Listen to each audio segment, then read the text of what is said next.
नमस्कार दोस्तों, स्वागत है आप सभी का हमारे यूट्यूब चैनल एजुकेशन गुरु में। मैं अखिलेश शर्मा अपने यूट्यूब चैनल के माध्यम से आप सभी का हार्दिक स्वागत करता हूं। आज मैं आपको UGC net, JRF, slate, fellowship तथा लेक्चररशिप हेतु राष्ट्रीय एवं राज्य स्तरीय पात्रता परीक्षा में जो अक्सर पूछे जाने वाले प्रश्न हैं उनके महत्वपूर्ण प्रश्न मौर्य साम्राज्य के जो बिंदु हैं उन पर चर्चा करेंगे। साथ ही साथ मैं आपको बताना चाहूँगा, जो भी हमारे इस YouTube चैनल पर नए हैं प्लीज़ हमारे YouTube चैनल को सब्सक्राइब कर लें। साथ ही साथ में बेल आइकन को भी प्रेस कर दें, जिससे कि अगली वीडियो का नोटिफिकेशन आपके पास सबसे पहले पहुँचे। आज हम इस वीडियो के माध्यम से मौर्य साम्राज्य के बारे में चर्चा करेंगे। तो फिर देर ना करते हुए आज के हम अपने प्रकरण पर अध्ययन करते हैं अपने YouTube चैनल एजुकेशन गुरु के माध्यम से। जैसे कि मौर्य साम्राज्य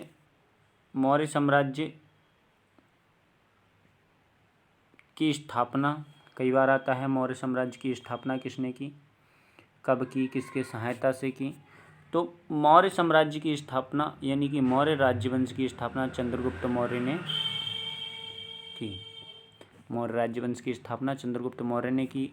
वह भारत का प्रथम ऐतिहासिक सम्राट था। कई बार क्वेश्चन आता है, भारत का प्रथम ऐतिहासिक सम्राट कौन था? चंद्रगुप्त मौर्य था।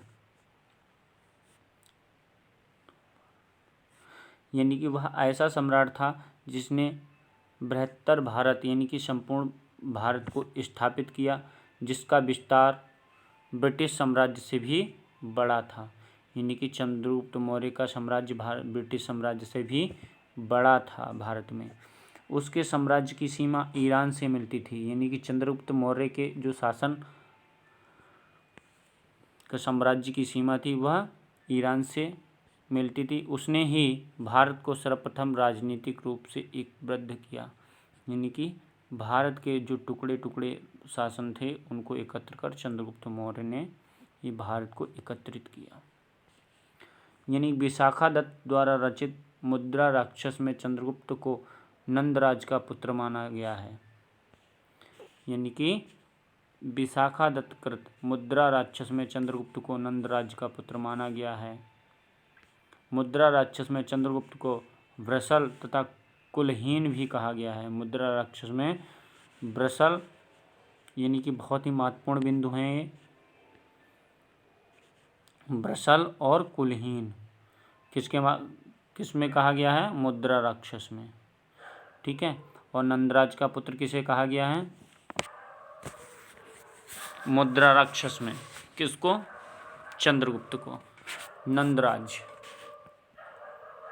अगला क्वेश्चन है, मुद्रा राक्षस के अतिरिक्त विशाखादत्त के नाम से दो अन्य रचनाओं का भी उल्लेख होता है, जिसमें देवी चंद्रगुप्तम। मुद्रा राक्षस के अतिरिक्त विशाखादत्त के नाम से दो अन्य रचनाओं का भी उल्लेख प्राप्त होता है, देवी चंद्रगुप्तम और अभिसारिका वंचितक या अभिसारिका बंधितक। ठीक है। इसमें क्या है? क्षेमेंद्रकृत यानी कि जो क्षेमेंद्र थे, क्षेमेंद्रकृत बृहत कथा मंजरी। क्षेमेंद्रकृत यानी कई बार क्वेश्चन पूछा जाता है बृहत कथा मंजरी के लेखक कौन है? तो बृहत कथा मंजरी के लेखक क्षेमेंद्र हैं। और सोमदेव कृत कथा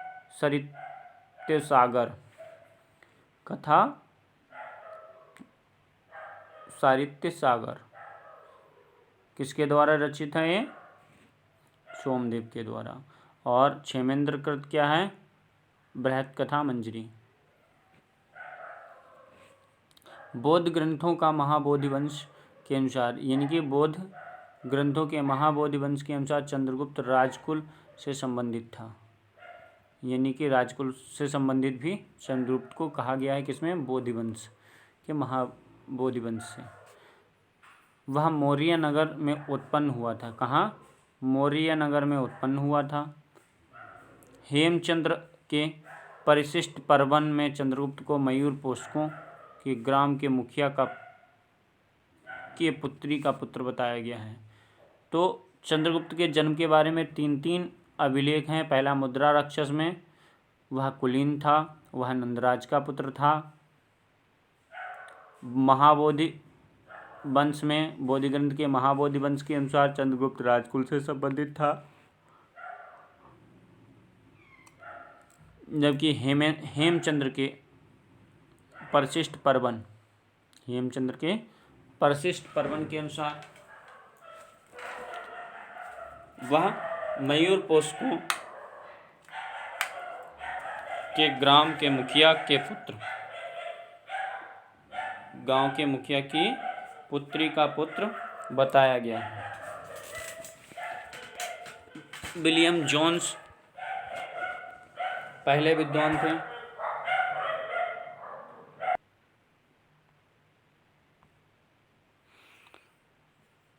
विलियम जोन्स पहले विद्वान थे जिन्होंने सेड्रोकोटस की पहचान मौर्य शासक चंद्रगुप्त मौर्य से की। एरियन तथा प्लूटार्क ने चंद्रगुप्त मौर्य को एड्रोकोटस के रूप में वर्णित किया।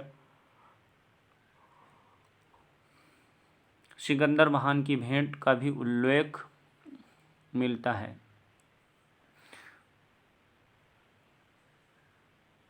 यानी कि जो ऋषि चाणक्य थे, उन्होंने अपने पुत्र का नाम चाणक्य रखा। अर्थशास्त्र के लेखक के रूप में इनकी पुस्तक, जो चमनक ऋषि थे उनके पुत्र का नाम चाणक्य था।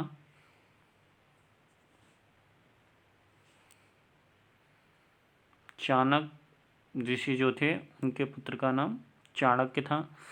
अर्थशास्त्र के लेखक चाणक्य थे। इन्हें कौटिल्य नाम से भी जाना जाता था। इनका नाम विष्णुगुप्त भी था।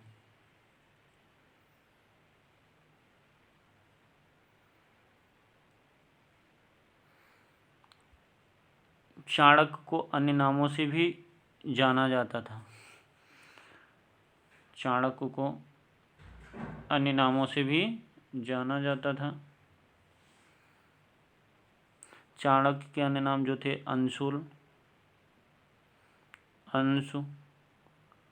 अंगुल, वत्सायन, कात्यायन आदि नाम भी चाणक्य के ही थे।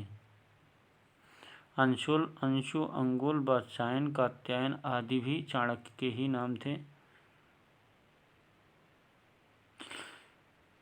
पुराणों में इन्हें द्विजर्षभ या श्रेष्ठ ब्राह्मण कहा गया है। द्विजर्षभ कहा गया है या श्रेष्ठ ब्राह्मण के नाम से भी जाना जाता है। कौटिल्य चाणक्य द्वारा मौर्य काल में रचित अर्थशास्त्र शासन के सिद्धांतों की पुस्तक है। इनके अर्थशास्त्र को कब लिखा गया? चाणक्य ने मौर्य जो है शासनकाल में। इससे राज्य के सप्तांग सिद्धांत, इसमें राज्य के सप्तांग सिद्धांत, कई बार क्वेश्चन है राज्य के सप्तांग सिद्धांत कौन कौन से हैं? राजा, अमात्य, जनपद, दुर्ग, कोश, दंड और मित्र। 1 2 3 4 5 6 7। तो क्वेश्चन कई बार रिपीट होता है कि राजा के जो राज्य के सप्तांग सिद्धांत किसकी जो है कहाँ से प्राप्त होते हैं? अर्थशास्त्र से। किसने? कौटिल्य के द्वारा।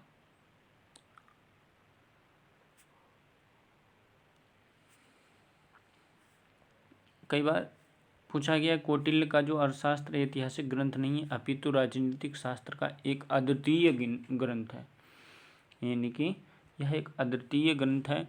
इसकी तुलना मैकियावेली के प्रिंस से की जाती है। मैकियावेली के प्रिंस से की जाती, किसकी तुलना? चाणक्य के अर्थशास्त्र। चंद्रगुप्त मौर्य ने दक्षिण भारत की विजय प्राप्त की। चंद्रगुप्त मौर्य ने दक्षिण भारत की विजय प्राप्त की। जैन एवं तमिल साक्ष्य भी चंद्रगुप्त मौर्य की दक्षिण विजय की पुष्टि करते हैं। कई बार क्वेश्चन आता है, चंद्रगुप्त मौर्य की विजय की पुष्टि कौन करता है? जो है जैन एवं तमिल साक्ष्य।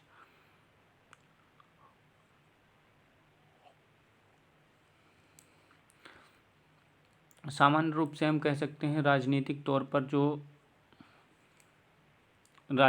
तौर पर समस्त भारत का एकीकरण चंद्रगुप्त मौर्य के नेतृत्व में ही संभव हुआ। प्रारंभिक विजयों के फलस्वरूप चंद्रगुप्त का साम्राज्य व्यास नदी से लेकर सिंधु नदी तक फैल गया। रुद्रदमन अभिलेख से पश्चिमी भारत पर उसका अधिकार है ऐसा प्रमाण होता है। किसके? रुद्रदमन के अभिलेख से। जैन ग्रंथों के अनुसार सौराष्ट्र के साथ साथ अवंती पर भी चंद्रगुप्त मौर्य का अधिकार था। यानी कि जो अवंती है राज्य, अवंती पर भी चंद्रगुप्त मौर्य का शासन था। सौराष्ट्र के साथ साथ अवंती पर भी चंद्रगुप्त मौर्य का शासन था। उसकी मृत्यु के समय उसके साम्राज्य का विस्तार पश्चिम में हिंदुकुश पर्वत, यानी कि पश्चिम में हिंदुकुश पर्वत, पूर्व में बंगाल की खाड़ी से लेकर उत्तर में हिमालय की श्रृंखलाओं से दक्षिण में मैसूर तक फैला था।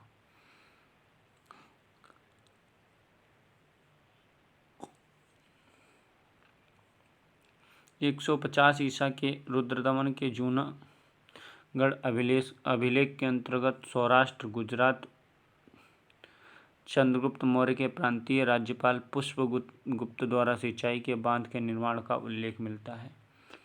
इससे यह सिद्ध होता है कि पश्चिम भारत का यह भाग मौर्य साम्राज्य में शामिल था।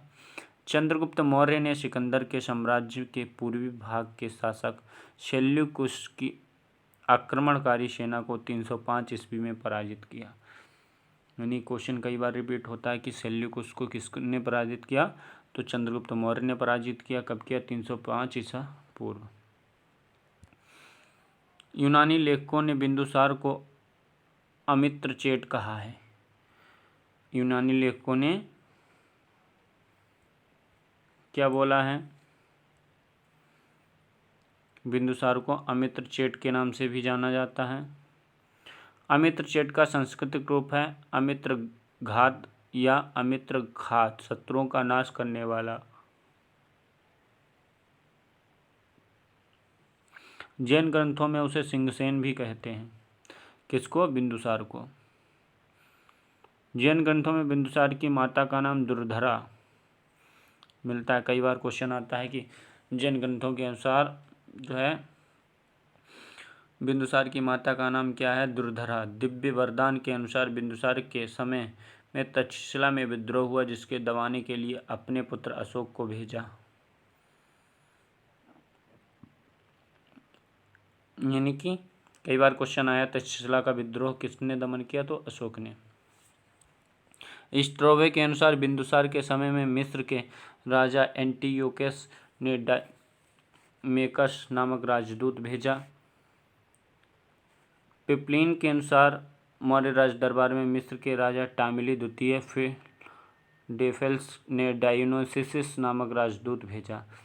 आप लोगों से अनुरोध है, जो भी हमारे इस यूट्यूब चैनल पर नए हैं, प्लीज़ हमारे इस वीडियो को लाइक और शेयर करें, साथ ही साथ में बेल आइकन को भी प्रेस कर दें, जिससे अगली वीडियो का नोटिफिकेशन आपको सबसे पहले मिल जाए। मित्रों, आपसे अनुरोध है कि आप इस वीडियो को अंत तक अवश्य देखें, क्योंकि बहुत ही महत्वपूर्ण बिंदुओं पर चर्चा कर रहे हैं। कोई भी बिंदु छूटना नहीं चाहिए। बिंदुसार ने सीरिया के शासक एंटियोकस से 3 वस्तुओं की मांग की। प्रथम, मीठी मदिरा, सूखी अंजीर तथा दार्शनिक। इसके अतिरिक्त क्या है? एंटियोकस ने दार्शनिकों को छोड़कर शेष सभी वस्तुएं बिंदुसार के पास भिजवा दी। बौद्ध साक्ष्यों के अनुसार अशोक अपने पिता के शासनकाल में अवंती उज्जैनी का उपराजा वायसराय था। आसाम और सुदूर दक्षिण को से छोड़कर संपूर्ण भारतवर्ष अशोक के साम्राज्य के अंतर्गत था। अशोक ने अपनी प्रजा के विशाल समूह को ध्यान में रखकर ही एक ऐसे व्यावहारिक धर्म का प्रतिपादन किया जिसका पालन आसानी से सब कर सकें। तो सहिष्णुता, उदारता एवं करुणा उसके त्रिविध आयाम थे। अशोक के कौन से त्रिविध आयाम थे? सहिष्णुता, उदारता, करुणा उसके त्रिविध आयाम थे। अशोक ने 269 ईसा पूर्व के लगभग मगध के राज सिंहासन पर बैठा। उसके अभिलेखों में सर्वत्र देवानामम, प्रियदर्शी आदि भी कहा जाता है। अशोक अन्य नामों से भी जाना जाता है। कौन कौन? देवनाम प्रिय, देवानाम, प्रियदर्शी आदि नाम से भी जाना जाता है, जिसका अर्थ है देवताओं का प्रिय, देखने में सुंदर। पुराणों में उसे अशोक वर्धन भी कहा गया। पुराणों में उसे अशोक वर्धन भी कहा गया है। दशरथ भी अशोक की तरह देवनाम प्रिय की उपाधि धारण करता था। सिंघली अनुश्रुतियाँ दीपवंश तथा महावंश के अनुसार, यानी कि दीपवंश एवं महावंश के अनुसार अशोक के राज्यकाल में पाटलिपुत्र में बौद्ध धर्म की तीव्र संगति हुई। इसकी अध्यक्षता मोंगलीपुत्तम ने की। दीपवंश एवं महावंश के अनुसार अशोक को उसके शासन के चौथे वर्ष निग्रोथ नामक भिक्षु ने बौद्ध मत में दीक्षित किया। तत्पश्चात मोंगलीपुत्त के प्रभाव में वह पूर्ण रूप से बौद्ध हो गया। दिव्य वादान के अनुसार अशोक को उपगुप्त नाम बौद्ध भिक्षु ने बौद्ध धर्म में दीक्षित किया। कई बार क्वेश्चन आया अशोक को किसने दीक्षित किया? तो उपगुप्त नाम का बौद्ध भिक्षु जो था उसने अशोक को बौद्ध धर्म में दीक्षित किया। मौर्य शासकों में अशोक और उसका पुत्र दशरथ बौद्ध धर्म के अनुयायी थे। अशोक के अभिलेखों में रज्जुक नामक अधिकारी का उल्लेख मिलता है, यानी कि रज्जुक नामक जो अधिकारी था उसका उल्लेख मिलता है।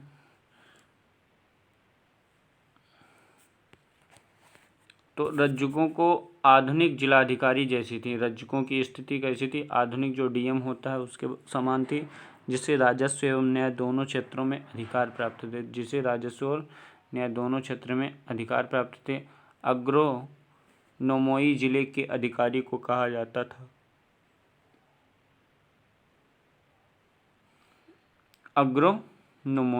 अग्रोनोमोई किसे कहा जाता था? जिले के अधिकारी को।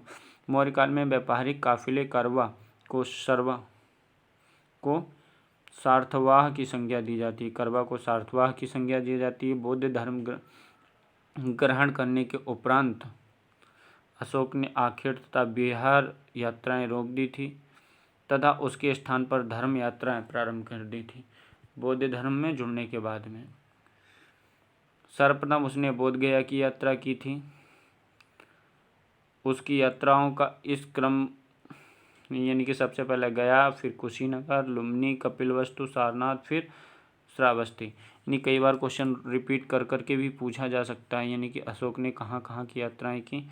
तो सबसे पहले गया, फिर कुशीनगर, लुम्बिनी, कपिलवस्तु, सारनाथ तथा श्रावस्ती। अशोक ने अपने राज्याभिषेक के 10वें वर्ष बोधगया की यात्रा की थी।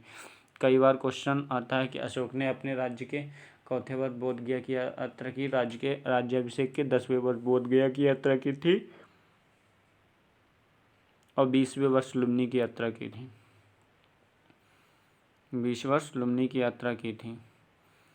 अगला क्वेश्चन है, जो धार्मिक कर माफ़ कर दिया था तथा भू राजस्व 1/6 से घटाकर 1/8 कर दिया गया था। कालसी, गिरनार पर और मेरठ का अभिलेख ब्रह्मी लिपि में है। कई बार क्वेश्चन आता है ब्रह्मी लिपि के कौन कौन से अभिलेख हैं? तो कालसी, गिरनार और मेरठ के अभिलेख ब्रह्मी लिपि में है, जबकि अशोक का इतिहास हमें मुख्यतः उसके अभिलेखों से ही ज्ञात होता है। अभिलेखों को 3 भागों में विभाजित किया गया है, शिलालेख, स्तंभलेख और गुहालेख। यानी कि शिलालेखों को 14 शिलालेख 14 हैं जो कि निम्नलिखित हैं। शिलालेख कितने हैं? 14 लेखों का एक समूह है जो 8 भिन्न भिन्न स्थानों पर प्राप्त किए, और ये स्थान सहबाजगढ़ी, मानेसरा, कालसी, गिरनार, धौली, जोगड़, एरीगुंडी तथा सोपारा। अशोक के अधिकांश अभिलेख प्राकृत भाषा और ब्राह्मी लिपि में मिलते हैं। केवल 2 अभिलेख सहबाजगढ़ी एवं मानसेहरा में ब्राह्मी लिपि में ना होकर खरोष्टी लिपि में है। ठीक है। तक्षशिला में आयरेमाइक लिपि में लिखा गया है। तक्षशिला अभिलेख जो है आयरेमाइक लिपि में लिखा गया है। एक भग्न अभिलेख सरेकुना स्थान से यूनानी तथा आयरेमाइक लिपियों में लिखा गया है। द्विभाषी यूनानी तथा सीरियाई भाषा का अभिलेख लंघमान नामक ग्रंथ स्थान में अरमेइक लिपि में लिखा गया है। अशोक का अभिलेख प्राप्त हुआ है। ब्राह्मी लिपि का प्रथम उद्वाचन पत्थर की पट्टियां शिलालेखों पर उत्कीर्ण अक्षरों से किया गया था। इस कार्य को संपादित करने वाले प्रथम विद्वान सर जेम्स प्रिंसेस तथा उन्होंने अशोक के अभिलेखों को पढ़ने का श्रेय हासिल किया। प्राग अशोक ब्राह्मी लिपि का पता श्रीलंका तथा अनुराधापुर से चला। कुछ स्थानों पर अभिलेखों से इस प्रकार की लिपि का साक्ष्य मिलता है जिसमें इसके नाम इस प्रकार पिपरहा व सोहगौरा, महास्थान। दोस्तों, आप लोगों से अनुरोध, जो भी हमारे इस यूट्यूब चैनल पर नए हैं प्लीज़ हमारे यूट्यूब चैनल को लाइक एवं शेयर ज़रूर करें। साथ ही साथ में बेल आइकन को भी प्रेस कर दें जिससे कि अगली वीडियो का नोटिफिकेशन आपको सबसे पहले हो। अशोक का नामोल्लेख करने वाला गुर्जरा लघु शिलालेख मध्य प्रदेश के दातिया जिले में स्थित है।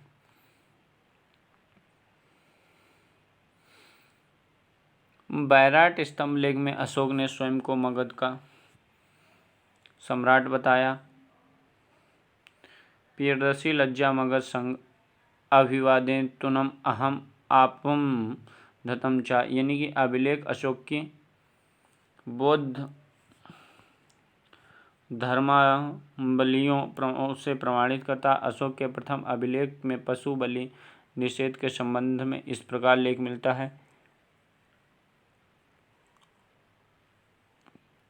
यहाँ कोई जीव को मारकर बलि ना दिया जाए और ना ही कोई उत्सव किया जाए। पहले प्रियदर्शी राजा की पाठशाला में प्रतिदिन सैकड़ों जीव मांस के लिए मारे जाते थे, लेकिन अब इस अभिलेख के लिखे जाने तक सिर्फ 3 पशु प्रतिदिन मारे जा सकते हैं, 2 मोर और 1 मृग। इससे भी मृग हमेशा नहीं मारा जाता, ये तीनों भी भविष्य में नहीं मारे जाएंगे। 5वें स्तंभ लेख में भी अशोक द्वारा राज्याभिषेक के 26वें वर्ष विभिन्न प्रकार के प्राणियों के वध को वर्जित कर दिया गया था। दोस्तों, अगर हमारा आपको वीडियो अच्छा लगा हो तो लाइक एवं शेयर करना ना भूलें। साथ ही साथ में बेल आइकन को भी प्रेस कर दें। आप लोगों के लिए ऐसी ही वीडियो लेकर आता रहूँगा मैं अपने यूट्यूब चैनल एजुकेशन गुरु के माध्यम से। धन्यवाद मित्रों। अगर हमारा वीडियो अच्छा लगे तो हमारे यूट्यूब चैनल को सब्सक्राइब करें।